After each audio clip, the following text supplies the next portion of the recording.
50 hommes, des tueurs d'élite de la SS, étaient assis dans une salle à manger, riant, buvant, célébrant la destruction de l'Europe. Ils se croyaient intouchables. Ils se croyaient maîtres du monde. Mais à seulement 6 mètres dans une cuisine qui sentait les pommes de terre et la peur se trouvait une femme de 52 ans. Elle n'était pas soldate.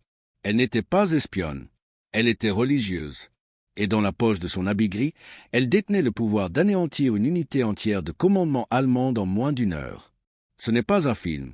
Ce n'est pas un conte de fées. Par un calme dimanche matin de mars 1945, sœur Maria Antonina ne s'est pas contentée de prier pour que le mal cesse. Elle l'a arrêté elle-même. Elle a transformé une cuisine de couvent en abattoir. Mais ce qui se passa ensuite ne fut pas seulement une évasion. Ce fut un cauchemar qui coûta la vie à 200 innocents et enterra ce secret pendant 50 ans. Pourquoi le gouvernement britannique a-t-il caché cette histoire? Et comment une seule vieille femme a-t-elle pu déjouer le Troisième Reich? Accrochez-vous. Nous revenons au moment où le poison a touché le pot. Pour comprendre le meurtre, il faut comprendre la cage. Le lieu. Posant, une ville entièrement engloutie par la machine de guerre nazie. Pendant 5 ans, ce n'était pas seulement une occupation. C'était un effaceur. Le couvent du Sacré-Cœur, un lieu bâti pour le silence et la prière, avait été détourné. La SS avait enfoncé les portes en septembre 1939. Ils ne l'avaient pas brûlé. Non, ils avaient fait quelque chose de bien plus insultant. Ils l'avaient transformé en station de luxe pour meurtriers. Ce n'étaient pas des simples fantassins de première ligne, ni des adolescents enrôlés de force. C'étaient les architectes de la destruction. Des officiers tournant depuis le front de l'Est. Des hommes dont les mains étaient tachées du sang de Varsovie, Kiev et Stalingrad. Ils venaient ici pour dormir dans des lits sacrés, manger dans des assiettes sacrées, laver la crasse du génocide de leur peau avant de recommencer. Et à leur service se trouvaient 5 religieuses maintenues en vie pour une seule raison, le travail forcé. Pendant 1825 jours, sœur Maria fut la cuisinière en chef. Elle préparait leurs repas. Elle lavait les sols. Elle nettoyait le sang des uniformes qui ne leur appartenaient pas. Elle était forcée de sourire, de s'incliner, de devenir invisible.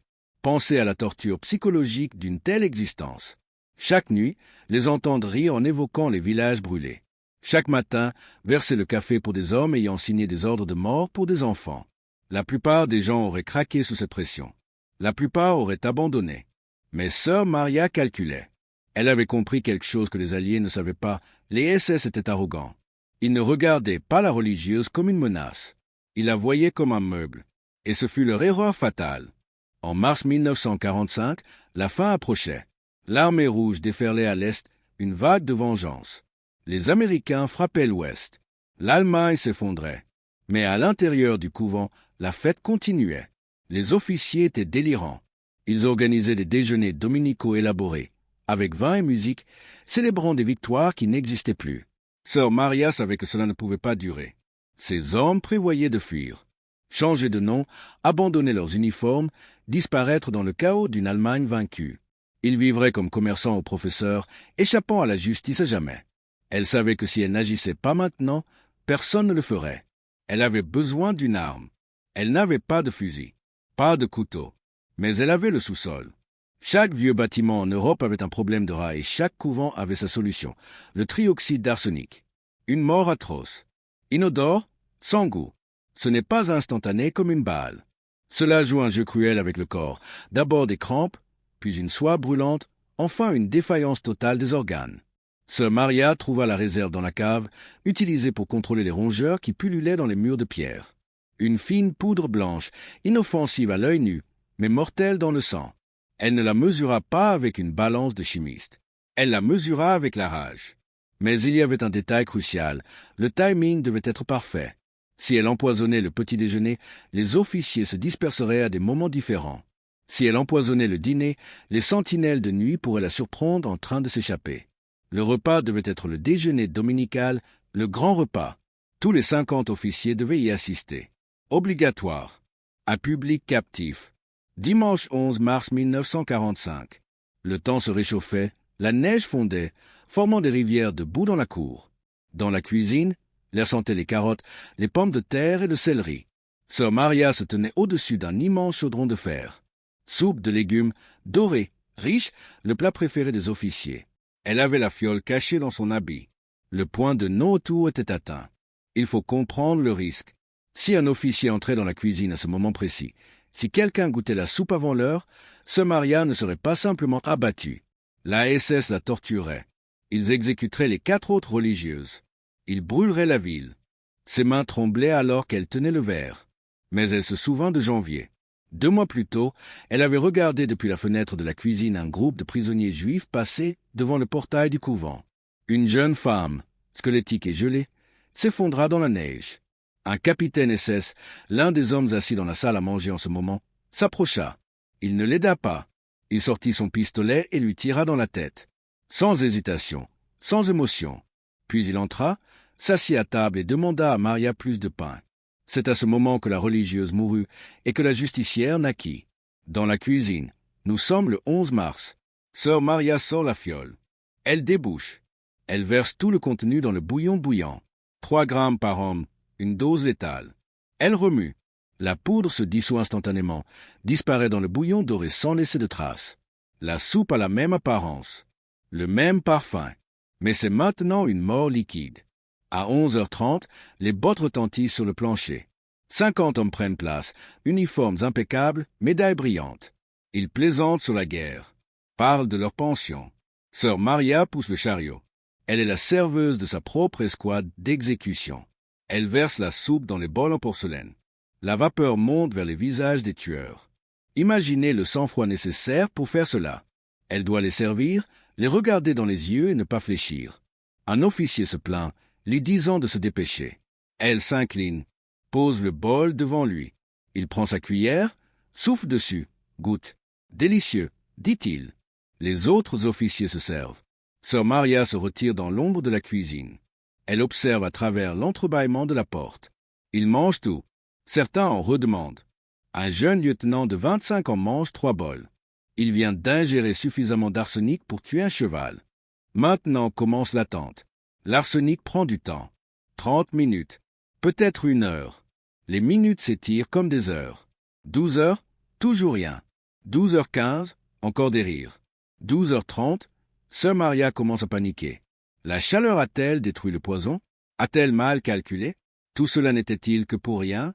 Elle reste dans le noir, le dos contre la pierre froide, priant pour que les cris commencent. À 12h45, le jeune lieutenant se lève. Il a l'air confus. Il se touche le ventre. Son visage devient pâle, puis livide. Il titube loin de la table, murmurant qu'il a besoin d'air. Les autres officiers rient de lui. Ils pensent qu'il ne supporte pas son vin. Mais alors un autre homme se lève, puis 2 autres. Les rires s'arrêtent. Un silence lourd et étouffant tombe sur la pièce. Puis le premier cri transperce l'air. Il les frappe tous en même temps. Violente convulsion. Feu dans le ventre. Les officiers tombent de leurs chaises, s'agrippant aux nappes, renversant les plats. C'est un chaos absolu. Quelqu'un crie. C'est du poison. Quelqu'un appelle un médecin. Mais il est trop tard. L'arsenic est déjà dans le sang. Il arrête les reins. Il fait battre les cœurs au ralenti. Dans la cuisine, sœur Maria ne reste pas pour assister au final. L'horloge a commencé. Elle a peut-être 5 minutes avant qu'il ne vienne pour elle.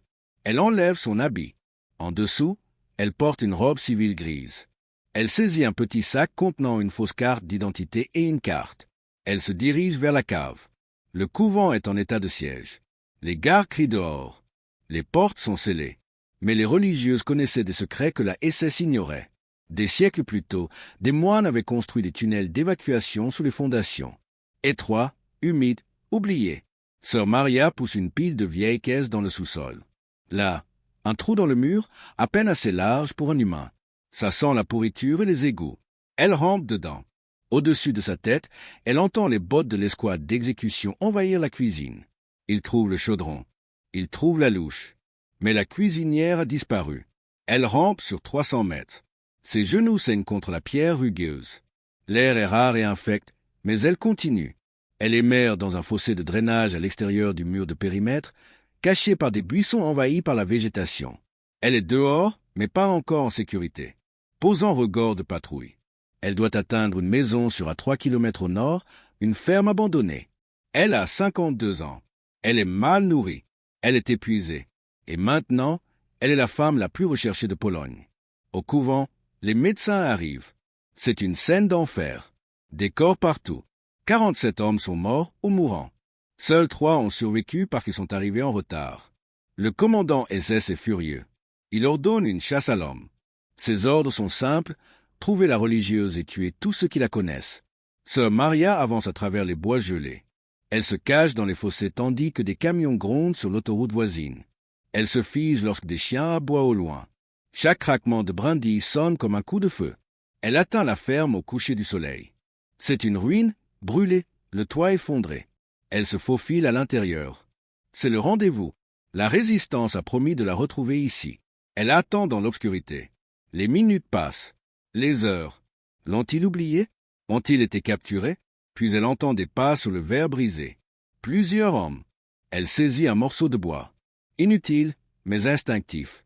Une lampe torche éclaire son visage. Une voix parle en polonais. Elle l'appelle par son vrai nom. Maria. Nous sommes des amis. C'est Potter, un chef de la résistance. Il la regarde avec admiration. La rumeur a déjà circulé. Le bouche-à-oreille local est plus rapide que la radio.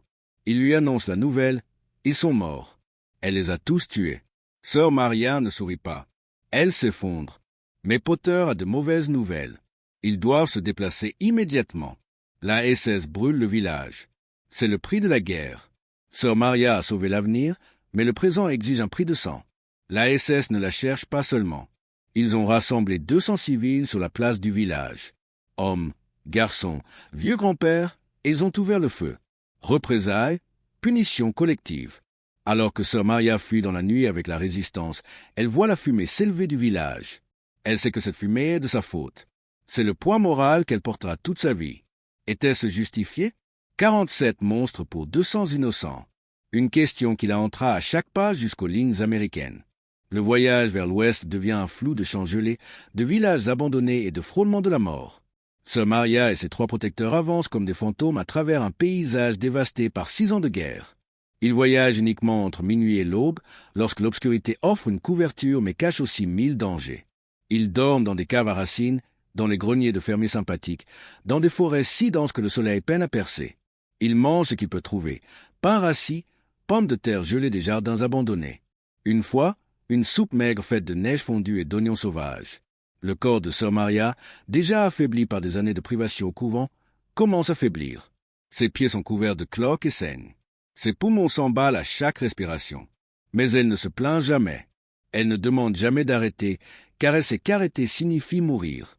Et elle refuse de mourir avant que son histoire soit racontée. La 7e nuit, il rencontre une patrouille allemande. Cela se passe juste à l'extérieur d'un petit village dont sœur Maria n'a jamais appris le nom. Il traverse un champ ouvert, en file indienne, lorsqu'un faisceau de lampes torches balaie l'obscurité.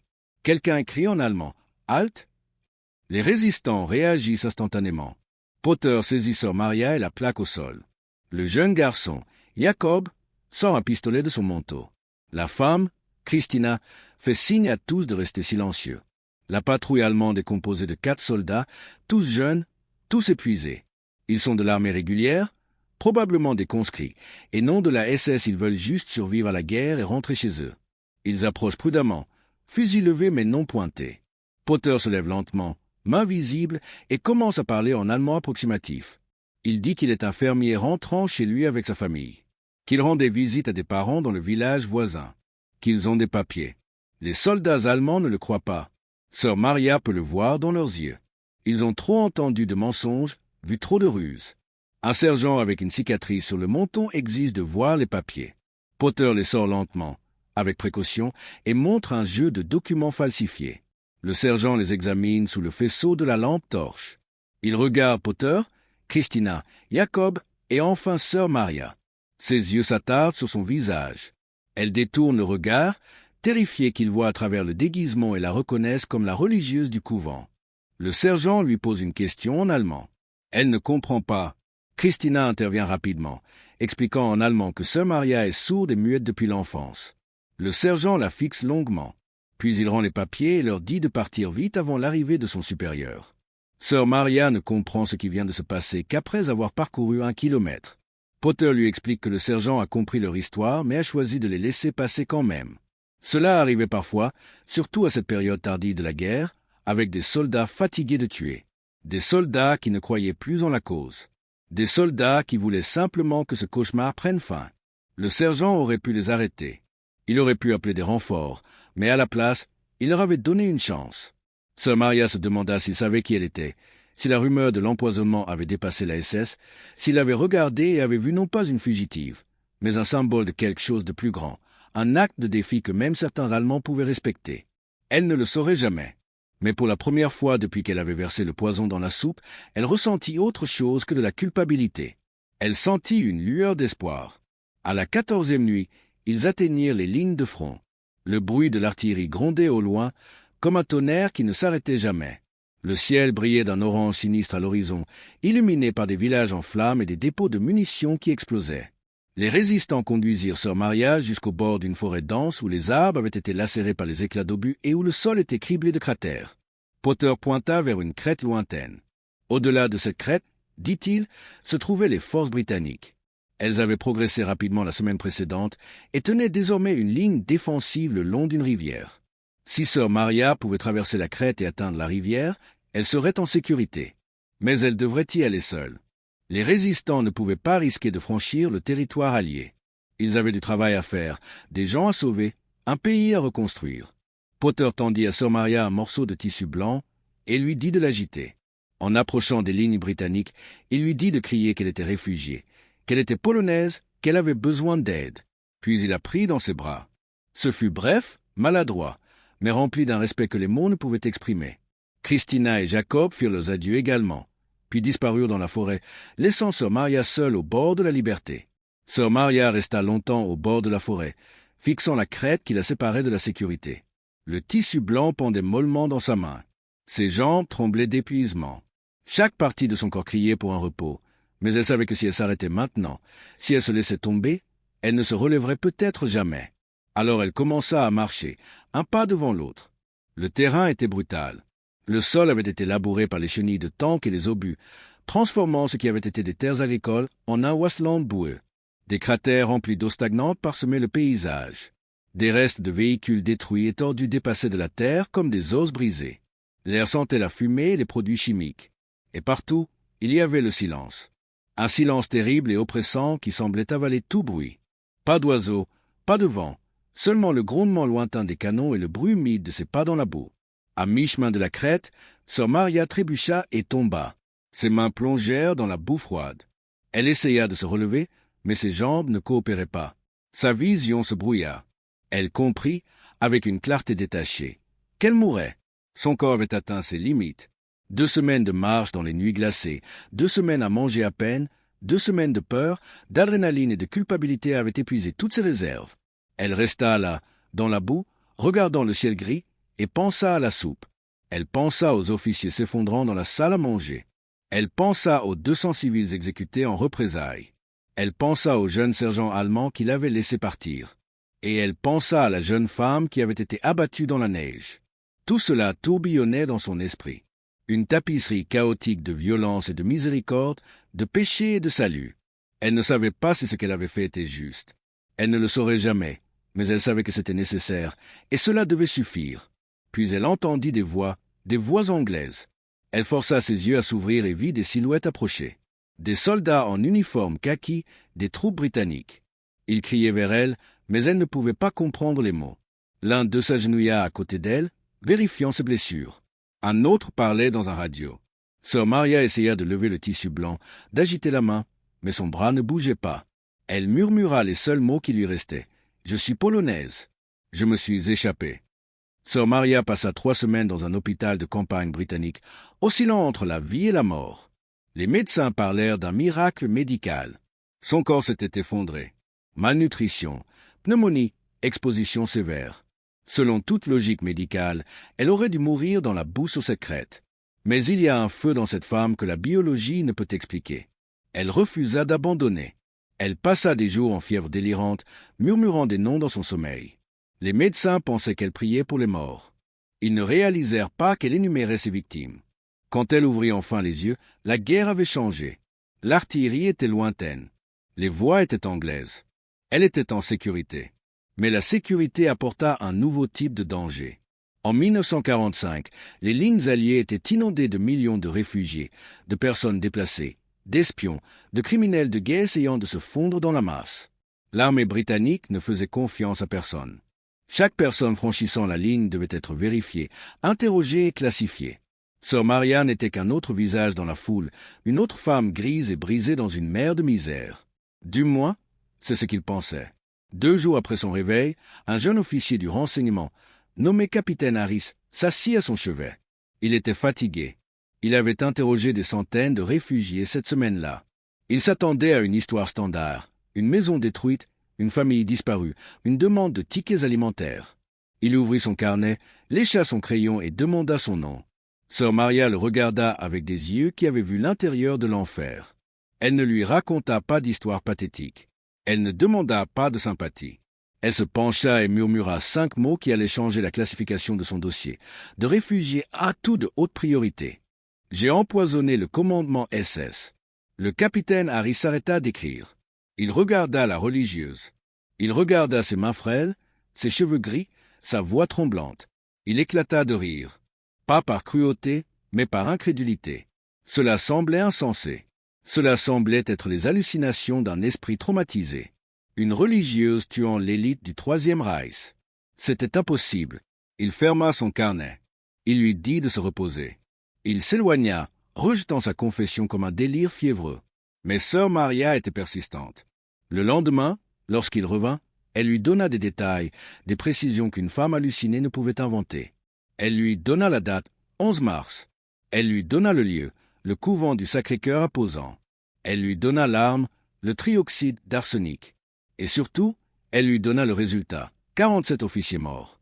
Le capitaine Harris ne riait plus. Il écoutait. Il comprit que si elle disait la vérité, ce n'était pas juste une histoire. C'était un coup de maître pour le renseignement. Mais si elle mentait, elle faisait perdre un temps précieux. Il décida de vérifier. Il envoya un message à son quartier général du renseignement pour demander confirmation. Il voulait savoir s'il y avait eu des rapports d'un événement à forte mortalité à Posan autour du 11 mars. Il ne s'attendait pas à recevoir de réponse. Posan se trouvait profondément derrière les lignes ennemies, désormais sous contrôle soviétique. L'information était rare. Mais 24 heures plus tard, un coursier arriva avec une enveloppe scellée. À l'intérieur se trouvait la transcription d'une transmission radio-allemande interceptée. Les déchiffreurs de code Enigma à Bletchley Park l'avaient capté des semaines plus tôt, mais n'avaient compris son importance que maintenant. La transmission provenait du haut commandement SS à Berlin, exigeant un rapport sur l'incident de Posan.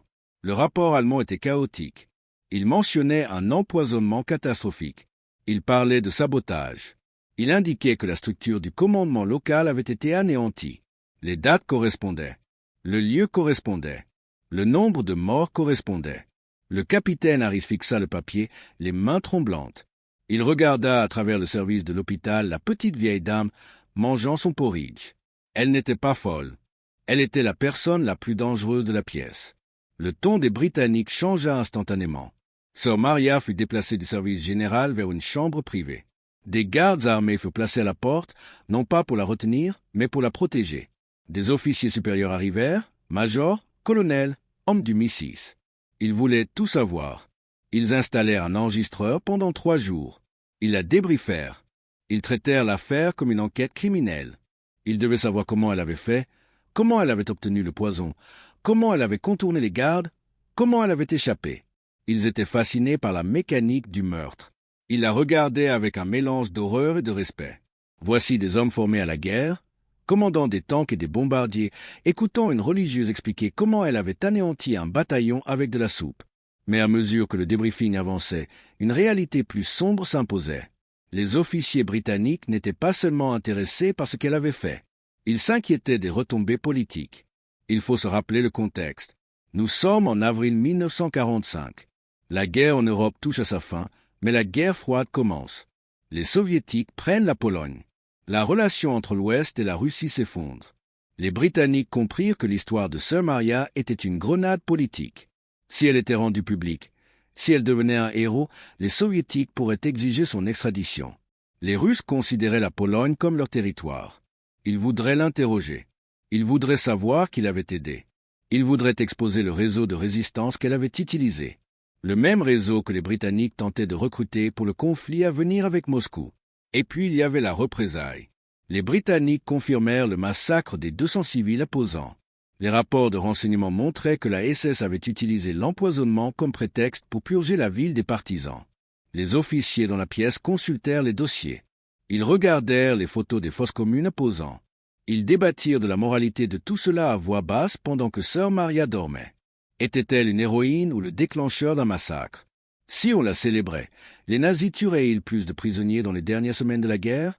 La machine de propagande allemande utiliserait-elle son histoire pour dire « Regardez, les Alliés utilisent des religieuses pour empoisonner la nourriture. Nous devons nous battre jusqu'à la mort ?» C'était un scénario cauchemardesque. Une décision fut donc prise, une décision venue du plus haut niveau. Le dossier de sœur Maria fut estampillé « Top secret ». Son histoire ne serait pas rendue publique. Pas de médaille, pas de gros titres, pas d'interview à la BBC. On lui dit que c'était pour sa propre sécurité. On lui dit que des unités nazies, des cellules dormantes de fanatiques, la traqueraient si elles connaissaient son nom. C'était en partie vrai, mais la véritable raison était politique. Il fallait enterrer l'incident pour maintenir la paix avec les soviétiques et prévenir les victoires de propagande allemande. Sœur Maria fut effacée.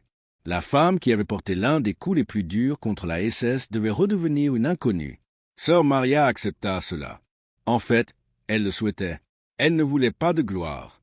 Elle ne voulait pas être connue comme la religieuse empoisonneuse. Elle luttait toujours avec le poids de son âme. Chaque nuit, elle voyait les visages des hommes qu'elle avait tués. Oui, c'étaient des monstres. Oui, ils le méritaient. Mais elle était une femme de Dieu. Elle avait transgressé le 6e commandement. Elle avait regardé dans les yeux d'un jeune homme, ce lieutenant de 25 ans, et lui avait servi la mort alors qu'il la remerciait pour le repas. C'était une tâche que la prière ne pouvait laver. Elle dit au capitaine Harris, « Je ne veux pas de médaille. Je veux pénitence. » À sa sortie de l'hôpital, les Britanniques lui donnèrent un choix. Elle pouvait rester en Angleterre. Ils lui offrirent une nouvelle identité, une petite pension, un cottage à la campagne. Elle pouvait vivre en sécurité, loin du sol ensanglanté de Pologne. C'était une offre généreuse. La plupart des réfugiés l'auraient acceptée sans hésiter. Mais sœur Maria secoua la tête. L'Angleterre n'était pas son foyer. Et surtout, elle ne pouvait pas fuir ce qu'elle avait fait. Elle ressentait l'appel de revenir sur les lieux du crime, ou du moins dans le pays où cela s'était produit. Elle sentait que son salut spirituel résidait dans le retour sur les décombres et l'aide à la reconstruction. Elle demanda à retourner en Pologne. Les officiers britanniques pensèrent qu'elle était folle. La Pologne était désormais sous occupation soviétique. C'était dangereux. Les communistes réprimaient l'Église. Des résistants comme Potter et Christina étaient arrêtés par le NKVD russe, accusés d'espionnage occidental. Si sœur Maria revenait, elle passerait d'une prison à une autre. Mais elle était déterminée. Elle dit « Mon travail n'est pas terminé ». À contre-cœur, ils organisèrent son transport. Ils la mirent dans un train avec des milliers d'autres Polonais rapatriés. Ils lui fournirent de nouveau de faux papiers, au cas où. Ils lui serrèrent la main et la regardèrent disparaître dans le brouillard de l'Est. Le voyage de retour était sombre. La Pologne en 1945 était un cimetière. Les villes étaient rasées. L'odeur de la cendre flottait partout. Sœur Maria ne retourna pas à Posan. Elle ne pouvait pas. Les souvenirs étaient trop vifs et le risque d'être reconnue par un collaborateur local trop élevé. À la place, elle se dirigea vers le sud, vers Kov. Elle trouva un petit couvent appauvri transformé en orphelinat improvisé. Les religieuses étaient débordées. Des dizaines d'enfants, parents disparus dans les camps ou lors des combats, vivaient dans la misère. Ils avaient besoin d'aide. Ils avaient besoin d'une cuisinière. Sœur Maria entra dans la cuisine, noua son tablier et se mit au travail. Pendant les 10 années suivantes, ce fut sa vie. Elle se levait à 4 heures du matin. Elle priait. Elle cuisinait. Elle nettoyait. Elle ne parlait jamais de la guerre. Pour les autres sœurs, elle était simplement sœur Maria, une femme discrète et laborieuse aux yeux tristes. Elle ne savait pas que les mains épluchant les pommes de terre étaient les mêmes qui avaient anéanti une unité de commandement SS. Elle ne savait pas que la femme chantant des hymnes à la chapelle était un agent classé du renseignement britannique. Elle vivait dans une totale anonymat. Mais elle observait. Elle observait les nouveaux occupants, les soviétiques, reproduire les mêmes atrocités que les nazis, arrestations nocturnes, disparition, répression de la foi. C'était une pilule amère à avaler. Elle avait tué pour la liberté, mais la liberté n'était pas arrivée. Seul un nouveau maître était arrivé. Le fardeau psychologique fut immense. Nous le savons aujourd'hui grâce aux journaux qu'elle avait tenus pendant cette période, des journaux retrouvés des décennies plus tard. Elle y écrivait ses cauchemars. Elle écrivait à propos de la soupe dorée. Elle écrivait à propos des uniformes noirs. Elle questionnait Dieu. « Pourquoi m'as-tu fait l'instrument de la mort ?» En 1948, elle écrivait « Pourquoi m'as-tu laissé survivre alors que tant d'innocents sont morts ?» Elle était hantée par les 200 civils de Posan. Elle sentait que leur sang était sur ses mains, et non sur celle des nazis. Elle passait des heures au confessionnal, mais elle n'avouait jamais l'empoisonnement. Elle ne pouvait pas. Elle savait que le prêtre serait obligé de signaler un crime d'une telle ampleur, ou pire, qu'il pourrait être un informateur de la police. Alors elle confessait sa colère et son orgueil, cachant le véritable péché sous des couches de silence. Mais le passé a une manière de ressurgir. En 1956, pendant un bref relâchement de la guerre froide, un étranger vint au couvent de Cove. Il n'était ni soldat, ni policier. C'était un homme boitant, avec une cicatrice sur la joue. Sœur Maria s'occupait du jardin et des choux d'hiver lorsqu'elle le vit près de la grille. Elle s'immobilisa. 11 ans avaient passé, mais elle reconnut ce visage. C'était Potter, le chef de la résistance qui l'avait tiré de la ferme. L'homme qui avait sauvé sa vie. Il avait vieilli. Ses cheveux étaient blancs. Il semblait brisé par l'occupation soviétique. Mais il l'avait retrouvé. Il n'était pas venu pour la dénoncer. Il était venu pour lui dire adieu. Il mourait de la tuberculose, séquelle de 3 ans passés dans un goulag soviétique. Il voulait la voir une dernière fois. Ils s'assirent sur un banc dans le vent glacé. Ils ne parlèrent ni de l'empoisonnement, ni de la guerre. Ils restèrent simplement en silence. 2 fantômes ayant survécu à la fin du monde. Avant de partir, Piotr lui saisit la main. Il murmura « Cela a compté. Ce que tu as fait, cela a compté. » Il lui raconta qu'il avait rencontré des survivants de Posan des années plus tard. Les survivants disaient qu'après l'empoisonnement, le moral des Allemands dans la ville s'était effondré. La SS était devenue paranoïaque. Ils ont commencé à se battre entre eux.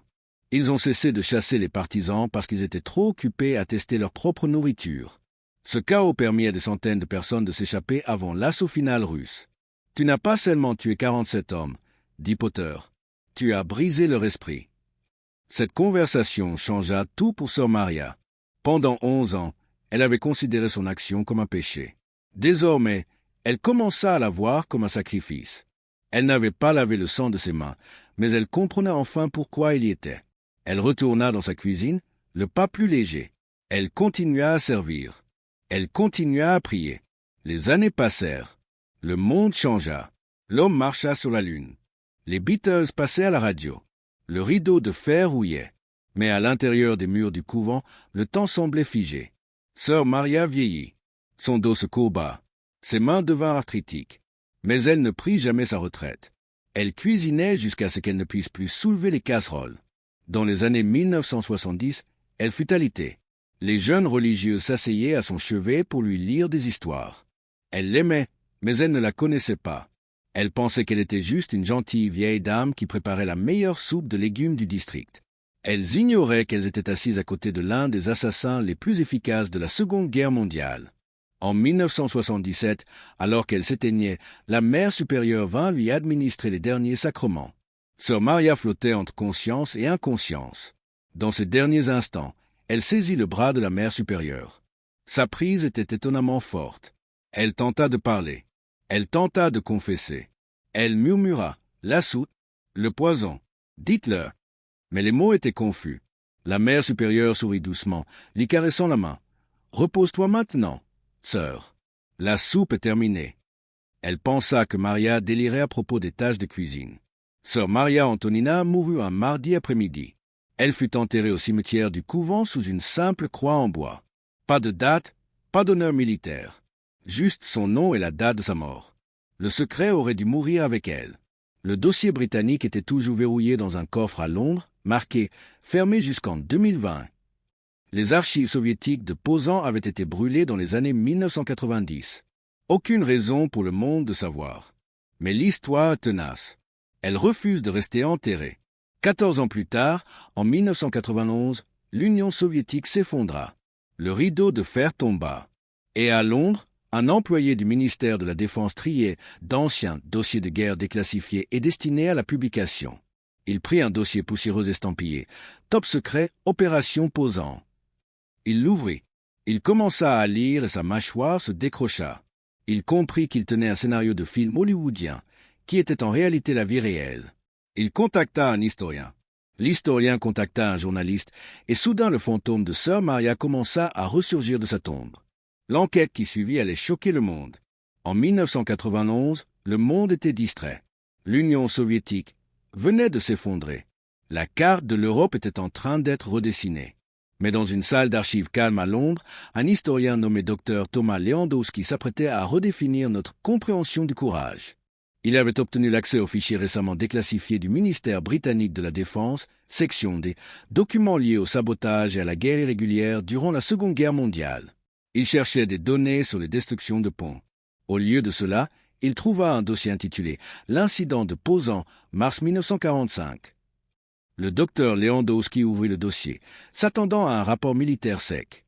Ce qu'il trouva fut la transcription de l'interrogatoire de Sœur Maria. Il lut une fois, puis il relut. Il n'en croyait pas ses yeux. Une religieuse empoisonnant 50 officiers SS, cela ressemblait à un roman thriller. Mais les tampons sur le document étaient réels. Les signatures des officiers du renseignement britannique étaient réelles. Les marquages de classification étaient réels. Lewandowski comprit qu'il tenait une histoire de fantôme entre ses mains. Il réserva immédiatement un vol pour la Pologne. Il devait savoir si c'était vrai ou si c'était une fabrication de guerre élaborée créée par les espions britanniques pour tromper les Allemands. Il arriva à Poznan, anciennement Posan, en hiver 1992. La ville avait changé, mais les cicatrices restaient visibles pour qui savait où regarder. Il consulta les archives de la mairie. Il chercha les certificats de décès de mars 1945. Et ils y étaient, un groupe d'enregistrements de décès allemands, tous datés des 11 et 12 mars. Cause du décès mentionné vaguement, insuffisance cardiaque ou trouble gastrique. Mais leur nombre, 47 officiers morts en 48 heures, était statistiquement impossible sans un événement catastrophique. Le dossier britannique avait raison. Les Allemands avaient couvert l'affaire, mais la trace écrite demeurait. Puis Lewandowski se rendit sur le site de l'ancien couvent. Il n'était plus un lieu religieux. Il avait été transformé en bibliothèque municipale après la guerre, mais la structure était la même. La cuisine était toujours au sous-sol. Le tunnel de drainage, celui que Sœur Maria avait traversé à 4 pattes, était encore là, bien qu'ayant été scellé avec des briques des décennies plus tôt. Debout dans cette cuisine, l'historien ressentit un frisson. C'était la pièce. C'était là que la soupe avait été préparée. C'était là que la décision avait été prise. Mais la pièce de preuve la plus déchirante ne se trouvait pas dans la cuisine. C'était sur la place du village. Lewandowski trouva une plaque commémorative dédiée aux 200 martyrs de Mars. Elle listait les noms des civils exécutés par la SS en représailles. Pendant 50 ans, les habitants les avaient pleurés, mais ils ne savaient jamais pourquoi ils avaient été tués. Ils pensaient que c'était simplement la cruauté aléatoire des nazis. La découverte de Lewandowski changea cela. Elle révéla la terrible cause à effet. La ville avait payé le prix de la vengeance du couvent. Lorsque Lewandowski publia ses découvertes en 1993, cela provoqua une onde de choc en Pologne. L'histoire de Sœur Maria était enfin révélée. Les journalistes affluèrent au couvent de Kov où elle avait été enterrée. Ils trouvèrent la simple croix en bois. Ils interrogèrent les rares religieuses âgées qui l'avaient connue. Les religieuses furent choquées. Sœur Maria, dirent-elles, elle n'aurait même pas fait de mal à une mouche.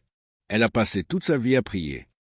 Elles avaient vécu à côté d'une guerrière sans jamais le savoir.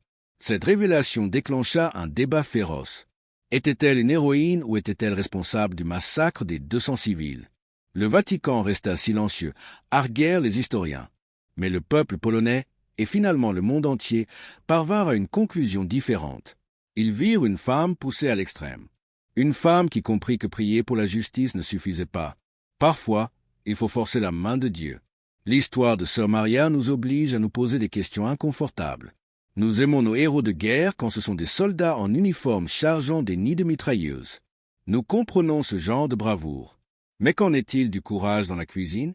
Qu'en est-il du courage de la fiole de poison? C'est sale, c'est sombre, cela brouille la ligne entre justice et meurtre. Mais c'est ce qu'était la Seconde Guerre mondiale. Ce n'était pas un combat propre. C'était une lutte désespérée et acharnée pour la survie contre un ennemi qui voulait effacer des nations entières. Sœur Maria Antonina mourut en croyant qu'elle était pécheresse. Elle mourut en pensant qu'elle avait échoué devant Dieu.